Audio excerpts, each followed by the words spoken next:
Hi മക്കളെ. അപ്പം ഈ ഒരു എക്സാമിന് നിങ്ങൾ നിർബന്ധമായിട്ടും പഠിച്ചിരിക്കേണ്ട നമ്മുടെ +1 അക്കൗണ്ടൻസിയിലെ കംപ്ലീറ്റ് തിയറി പോർഷൻസ് നമുക്കൊന്ന് നോക്കാം. അപ്പോൾ ഏതൊക്കെയാണ് ആ തിയറീസ് നിങ്ങൾ സാറ് പറഞ്ഞുതരാം. ഇത് പഠിക്കാതെ നിങ്ങൾ പോകേണ്ട. തിയറിക്ക് നല്ല രീതിക്ക് ഇമ്പോർട്ടൻസ് ഉണ്ട്. അറിയാലോ, ഒരുപാട് മാർക്ക് മക്കൾക്ക് തിയറിയിൽ നിന്ന് സ്കോർ ചെയ്യാൻ പറ്റും. ഏറ്റവും പെട്ടെന്ന് അക്കൗണ്ടൻസിയിൽ പഠിച്ച് തീർക്കാൻ പറ്റുന്നതും പഠിച്ച് മനസ്സിലാക്കാൻ പറ്റുന്നതും തിയറിയാണ്. അറിയാലോ, തിയറി നിങ്ങൾ സെറ്റായിട്ട് പഠിക്കും. അപ്പോൾ ഒരൊറ്റ തിയറി മിസ്സാക്കണ്ട, നന്നായിട്ട് തന്നെ പഠിച്ച് പോയിക്കോളൂ. ചിലപ്പോൾ ഏതെങ്കിലും ഒരു പ്രോബ്ലം ഒക്കെ നമുക്ക് മിസ്സായി പോയാലും ആ മാർക്കും ചിലപ്പം തിയറിയിൽ നിങ്ങൾക്ക് സ്കോർ ചെയ്തെടുക്കാൻ പറ്റും. സോ അതുകൊണ്ടാണ് വൃത്തിക്ക് പഠിച്ചോളുക. അപ്പോൾ ഏതൊക്കെയാണ് തിയറീസ് നമുക്ക് നോക്കാം. ആദ്യം തന്നെ നമുക്ക് ആദ്യത്തെ ചാപ്റ്ററുകൾ 2 ഓക്കെ, അത് സാർ ഇവിടെ കൊടുത്തിട്ടില്ല. ചാപ്റ്റർ 1 ആൻഡ് ചാപ്റ്റർ 2 അറിയാലോ. ചാപ്റ്റർ 1 ആൻഡ് ചാപ്റ്റർ 2 ഇതിൽ രണ്ടിലും വരുന്ന കംപ്ലീറ്റ് പോർഷൻസ്, കംപ്ലീറ്റ് തിയറി മാത്രം വരുന്ന ചാപ്റ്ററുകളാണ്. അതിലൊന്നും സ്കിപ്പ് ചെയ്യേണ്ട, എല്ലാം പഠിച്ചു വെച്ചോളാം. ഓക്കെ, നമ്മുടെ ബേസിക് കൺസെപ്റ്റുകളൊക്കെ ഉണ്ട്, 10-12ഓളം കൺസെപ്റ്റുകളും കാര്യങ്ങളൊക്കെ ഉണ്ട്.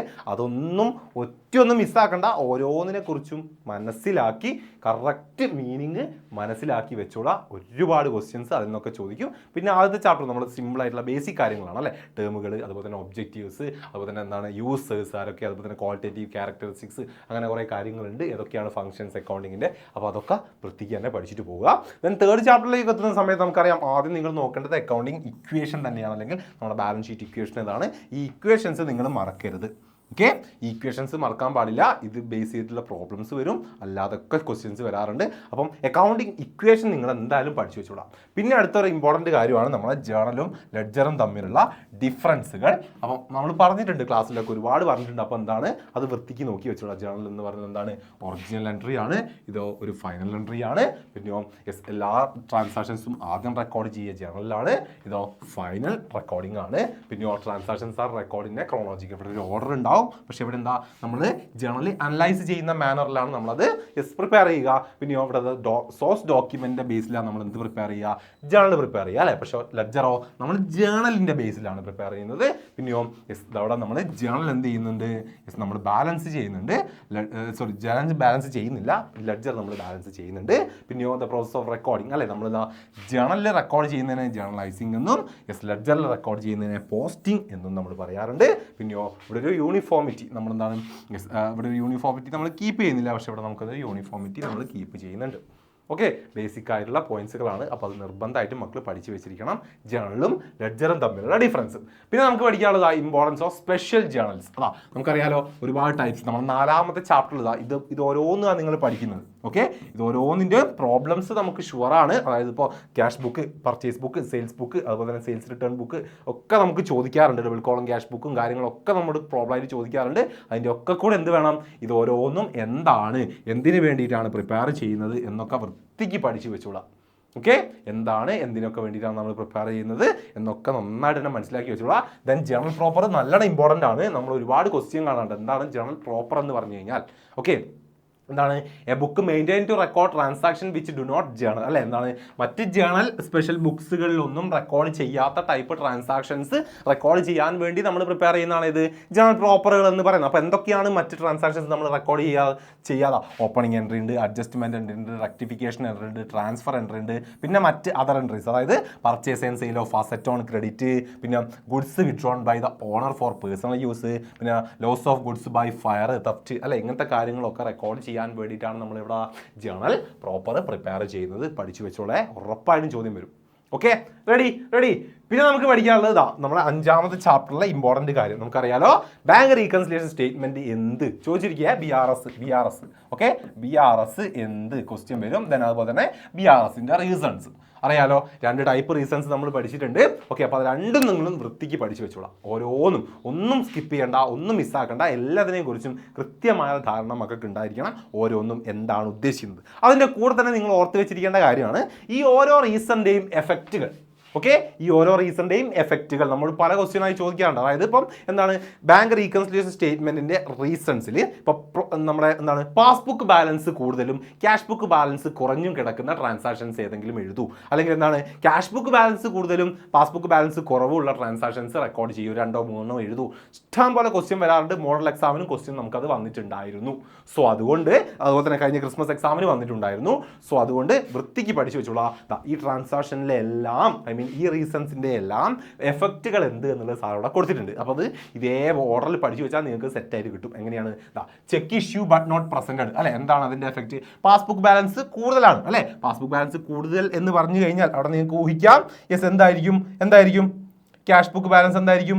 കുറവായിരിക്കും അല്ലേ. പാസ്ബുക്ക് ബാലൻസ് കൂടുതലും ക്യാഷ് ബുക്ക് ബാലൻസ് കുറവായിരിക്കും. then അടുത്ത നോക്കിക്കോ, check paid in to bank but not yet എന്താണ് കളക്റ്റഡ് ആണ് അല്ലേ, അതെന്താ പാസ്ബുക്ക് ബാലൻസ് കുറവാണ്, അപ്പോൾ സ്വാഭാവികമായിട്ട് എന്താ ക്യാഷ് ബുക്ക് ബാലൻസ് കൂടുതലായിരിക്കും. പിന്നെയോ amount directly deposited in the bank account അല്ലേ, ബാങ്ക് അക്കൗണ്ടിലേക്ക് എമൗണ്ട് ഡയറക്റ്റ് വരുന്നു, അവിടെ എന്താണ് പാസ്ബുക്ക് ബാലൻസ് കൂടുതലെങ്കിൽ ക്യാഷ് ബുക്ക് ബാലൻസ് എന്താ കുറവായിരിക്കും. പിന്നെ അടുത്ത് എന്താ direct debit or direct payment made by bank അല്ലെ, അവിടെ എന്താ പാസ്ബുക്ക് ബാലൻസ് കുറവാണ്, അപ്പോൾ എന്താ ക്യാഷ് ബുക്ക് ബാലൻസ് കൂടുതലുമായിരിക്കും. പിന്നെയോ interest and dividend collected by bank ആണ് അല്ലെ, അവിടെ എന്താണ് എഫക്റ്റ് എന്താണ് പാസ്ബുക്ക് ബാലൻസ് കൂടുതലാണ്, അപ്പോൾ ക്യാഷ് ബുക്ക് ബാലൻസ് കുറവായിരിക്കും.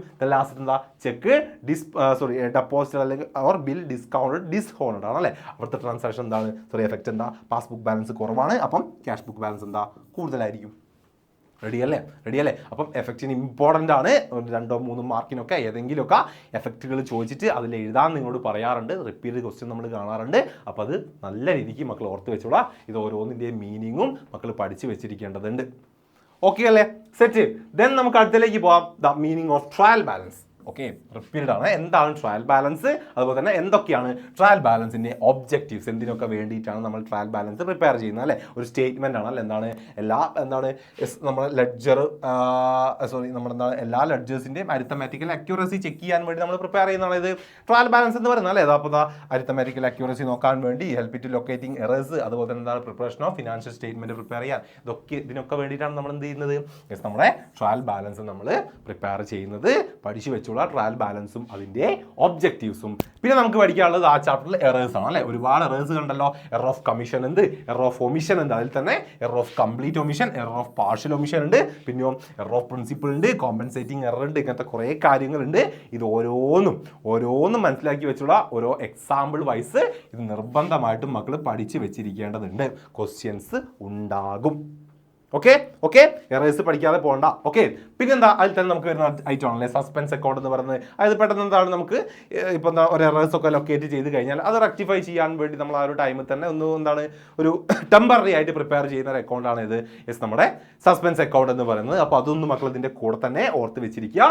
പിന്നെ നമുക്ക് പഠിക്കാനുള്ളത് ഡിപ്രീസിയേഷൻ എന്ന് പറയുന്ന ചാപ്റ്ററിലേക്ക് പോയി കഴിഞ്ഞാൽ അവിടെ കുറേ തിയറീസ് നമുക്ക് വരുന്നുണ്ട്. ആദ്യത്തെ കാര്യം എന്താണ് ഡിപ്രീസിയേഷൻ, അതുപോലെ തന്നെ ഡിപ്ലീഷൻ, അതുപോലെ തന്നെ ഡിപ്രീസിയേഷനും അമോർട്ടൈസേഷനും ഒക്കെ ചോദിക്കാണ്ട്. അമോർട്ടൈസേഷൻ ഒക്കെ റിപ്പീറ്റഡ് ആയിട്ട് കാണാറുണ്ട് ഒബ്ജക്റ്റീവ് ടൈപ്സ് ക്വസ്റ്റ്യൻ ഒക്കെ ആയിട്ട്. അപ്പോൾ അതൊക്കെ പഠിച്ചു വെച്ചോളൂ. പിന്നെ ഡിപ്രീസിയേഷൻ്റെ കോഴ്സുകൾ, നീഡുകൾ, അതുപോലെ തന്നെ ഫാക്ടേഴ്സ് അഫക്റ്റിംഗ്, ഇതങ്ങനെ ഡയറക്റ്റ് ആയിട്ട് എഴുതുക എന്നുള്ള രീതിയിലൊന്നും ചോദിച്ച് കാണാറില്ല. പക്ഷേ എന്തെങ്കിലുമൊക്കെ ഒരു കേസിൽ ഈ വർഷമൊക്കെ ചോദിച്ചു കഴിഞ്ഞാൽ മക്കൾ ബുദ്ധിമുട്ടാൻ പാടില്ല. ജസ്റ്റ് പോയിന്റുകൾ മാത്രമല്ലേ ഉള്ളൂ, ആ പോയിന്റുകൾ ജസ്റ്റ് ഒന്ന് ഓർത്ത് വെക്കുന്നത് നല്ലതായിരിക്കും. ഓക്കെ, പിന്നെ നമുക്ക് പഠിക്കാനുള്ളത് ഡിപ്രീസിയേഷൻ കാൽക്കുലേഷൻ മെത്തേഡുകളാണ്. അറിയാലോ, സ്ട്രെയിറ്റ് ലൈൻ മെത്തേഡും ഉണ്ട്, നമ്മുടെ റിട്ടേൺ ഡൗൺ വാല്യൂ മെത്തേഡും ഉണ്ട്. ഈ 2 മെത്തേഡുകളെ കുറിച്ചും വൃത്തിക്ക് മനസ്സിലാക്കി വെച്ചോളാം. ഇതും തമ്മിലുള്ള ഡിഫറൻസും മക്കൾ പഠിച്ചു വെച്ചിരിക്കണം, ഇമ്പോർട്ടൻ്റ് ആണ്. നമ്മൾ ആ ചാപ്റ്റർ എടുത്ത സമയത്തൊക്കെ ഒരുപാട് പറഞ്ഞിട്ടുണ്ട് എന്താണ് ഇത് തമ്മിലുള്ള ഡിഫറൻസുകൾ എന്നൊക്കെ ഉള്ളത്. ചാർജ്, ഓക്കെ, ചാർജിങ് ഡിപ്രീസിയേഷൻ എങ്ങനെയാണ്, ഇവിടെ ഒറിജിനൽ കോസ്റ്റിലും ഇവിടെ ബുക്ക് വാല്യൂന്റെ ബേസിലുമാണ്. ഓക്കെ, ആനുവൽ ഡിപ്രീസിയേഷൻ എങ്ങനെയാണ്, ഇവിടെ ഫിക്സ്ഡ് ആയിരിക്കും, ഇവിടെ എന്താ അത് മാറിക്കൊണ്ടിരിക്കുന്നുണ്ട്. പിന്നെയോ total charge against profit and loss account അല്ലെ, പ്രോഫിറ്റ് ആൻഡ് ലോസ് അക്കൗണ്ടിലെ ചാർജിൽ എങ്ങനെയാണ് ഇവിടെ ഒരു അൺഈക്വൽ ഇയർ ആഫ്റ്റർ ഇന്ന ഇൻക്രീസിങ് ലെറ്റർ അല്ലെ, അവിടെ എന്താ നമ്മൾ ഈ ഒരു എന്താണ് എക്സ്ട്രാ ചാർജുകളും കാര്യങ്ങളും അതുപോലെ റിപ്പയർ ചാർജുകൾക്ക് അങ്ങനെ കൂടി വരും. ഇവിടെ ഓൾമോസ്റ്റ് ഈക്വൽ ആയിട്ട് പോകുന്നതായിരിക്കും. പിന്നെയോ ഇവിടെ ഇൻകം ടാക്സ് ലോ ഇത് നോട്ട് റെക്കഗ്നൈസ്ഡ് ആണ്, ഇത് റെക്കഗ്നൈസ്ഡ് ആണ്. പിന്നെ സ്യൂട്ടബിൾ ആകുന്ന ഏത് ടൈപ്പ് അസറ്റിനാ റിപ്പയറിംഗ് ചാർജ് കൂടുതലുള്ള, അതുപോലെ തന്നെ എന്താണ് റിപ്പയറിംഗ് ചാർജസും അതുപോലെ തന്നെ ഒബ്സലൻസസ് ഒക്കെ കുറവുള്ള ടൈപ്പ് അസറ്റുകൾക്കാണ് സ്ട്രെയിറ്റ് ലൈൻ മെത്തേഡ് സ്യൂട്ട് ആവുക. അതുപോലെ അതൊക്കെ കൂടുതലുള്ളതിനാണ് ഇത് റിട്ടേൺ ഡൗൺ വാല്യൂ മെത്തേഡ് നമുക്ക് സ്യൂട്ട് ആവുക. നമ്മൾ പറഞ്ഞിട്ടുണ്ട് നിങ്ങളുടെ ടെക്സ്റ്റിൽ തന്നെയുള്ള ആ ഒരു ഡിഫറൻസ് ആണ്. ഇത് ഇതേപോലെ മക്കൾ ഓർത്ത് വെച്ചോളാം, പഠിച്ചോളാം. Okay, ready. പിന്നെ നമുക്ക് നോക്കാനുള്ളത് provision, reserve, types of reserve, ഈ കാര്യങ്ങളൊക്കെ നിർബന്ധമായും പഠിച്ചോളൂ. എന്താണ് പ്രൊവിഷൻ, എന്താ റിസർവ്, ഇതിൻ്റെ ഓരോന്നിൻ്റെയും ടൈപ്പ് ഉണ്ട്. പ്രൊവിഷൻ്റെ ടൈപ്പ് ഉണ്ട്, റിസർവിൻ്റെ ടൈപ്പുകളുണ്ട്. അത് ഓരോന്നും പഠിച്ചു വെച്ചോളാം. ജനറൽ റിസർവുകളും സ്പെസിഫിക് റിസർവുകളും ഒക്കെ നമ്മൾ പറഞ്ഞിട്ടുണ്ട്, അത് പഠിക്കാതെ പോവേണ്ട.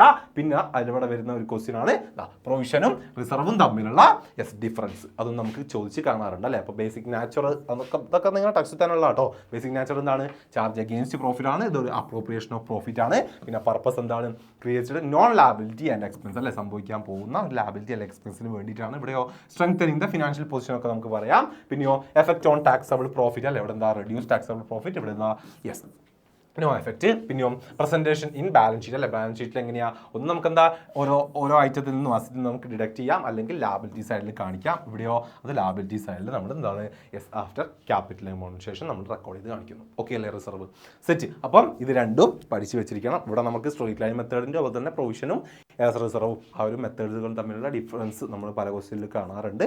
ഇത് നിങ്ങൾ പഠിക്കാതെ പോവേണ്ടതില്ല. ഓക്കെ, പോണ്ട. പിന്നെ ലാസ്റ്റ് ഫിനാൻഷ്യൽ സ്റ്റേറ്റ്മെന്റ് എന്ന് പറയുന്ന ചാപ്റ്ററിലേക്ക് പോകുമ്പോൾ ട്രേഡിംഗ് ആൻഡ് പ്രോഫിറ്റ് ലോസ് അക്കൗണ്ടും ബാലൻസ് ഷീറ്റും എന്താണ്, ട്രേഡിംഗ് എന്താണ്, പ്രോഫിറ്റ് ലോസ് അക്കൗണ്ട് എന്താണ്, അതുപോലെ തന്നെ എന്താണ് ബാലൻസ് ഷീറ്റ് എന്ന് പറയുന്ന സ്റ്റേറ്റ്മെന്റ്, അതെന്താണ്, എന്തിനു വേണ്ടിയിട്ടാണ്, അതൊക്കെ നന്നായിട്ട് തന്നെ പഠിച്ചു വെച്ചോളാം. പിന്നെ ബാലൻസ് ഷീറ്റിന്റെ നമുക്ക് അറിയാം എന്താണ് ഫോർമാറ്റുകൾ അറിയാം. ഇത് ഓരോന്നിൻ്റെ ഫോർമാറ്റ് നമുക്ക് ഇമ്പോർട്ടൻ്റ് ആണ് കേട്ടോ. ഫോർമാറ്റ് നല്ലോണം പഠിച്ചു വെച്ചോളാം വൃത്തിക്ക്, കാരണം നമുക്ക് പ്രോബ്ലം ചെയ്യാനും അതുപോലെ തന്നെ തിയറി പോർഷൻസിലൊക്കെ വരും. പിന്നെ വരുന്നതിൽ അഡ്ജസ്റ്റ്മെന്റുകളാണ്. 12ഓളം അഡ്ജസ്റ്റ്മെന്റുകൾ ഉണ്ടെന്ന് അറിയാലോ. ഈ 12ഓളം അഡ്ജസ്റ്റ്മെന്റുകളെ കുറിച്ചും കൃത്യമായ ധാരണ നമുക്ക് ഉണ്ടായിരിക്കണം. ഇത് ഓരോന്നും എങ്ങനെ അഡ്ജസ്റ്റ് ചെയ്യുന്നു എന്നുള്ള ജേണൽ എൻട്രികളൊക്കെ നമുക്ക് ചോദിച്ച് കാണാറുണ്ട്. ഓക്കെ, ജേണൽ എൻട്രി ഒക്കെ ചോദിച്ച് കാണാറുണ്ട്. അതായത് ഇപ്പോൾ ബാഡ് ഡെപ്റ്റിൻ്റെത്, ക്ലോസിംഗ് സ്റ്റോക്കിൻ്റെത്, പ്രീപെയ്ഡ്, അതുപോലെ തന്നെ prepaid expense, out standing expense, അങ്ങനത്തെ ഒക്കെ ജേണൽ എൻട്രികൾ നമ്മൾ എങ്ങനെ എഴുതും എന്നുള്ളതൊക്കെ ക്വസ്റ്റ്യൻസ് ഉണ്ടാവാറുണ്ട്. അപ്പോൾ അതൊക്കെ നല്ല രീതിക്ക് തന്നെ നോക്കി വെച്ചോളാം, ഉറപ്പായിട്ടും ചോദിച്ചിരിക്കും. ഓക്കെ, അപ്പം ഇത്രയും എന്താണ് തിയറീസ് പഠിക്കാതെ നിങ്ങൾ പോവേണ്ട. ഉറപ്പാണ്, തിയറിക്ക് നല്ല ഇമ്പോർട്ടൻസ് ഉണ്ട്. അതിൻ്റേതായ എന്താണ് ഇമ്പോർട്ടൻസോടെ തന്നെ പഠിച്ചോളുക, നന്നായിട്ട് പ്രിപ്പയർ ചെയ്യുക. ഓക്കെ അല്ലേ?